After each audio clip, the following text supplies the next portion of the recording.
आपण हे जे ब्रीड आहे ते बोवन्स नावाचे ब्रीड आहे. ऍक्च्युली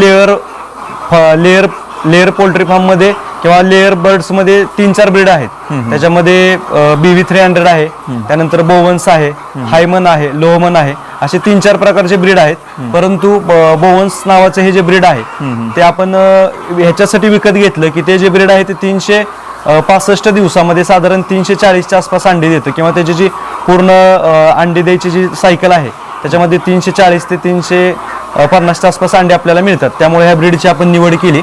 आणि हा जो पक्ष आहे तो आपण 12 आठवड्याचा असताना विकत घेतला.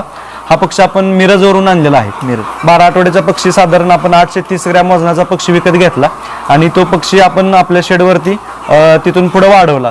साधारण 18 आठवड्याचा पक्षी झाला की अंडी द्यायला सुरुवात होतो. जर तुमचं मॅनेजमेंट चांगलं असेल, खाद्याचं व्यवस्थापन आणि बाकीची काळजी जर तुम्ही व्यवस्थित घेतली तर 18 आठवड्यापासून पक्षी अंडी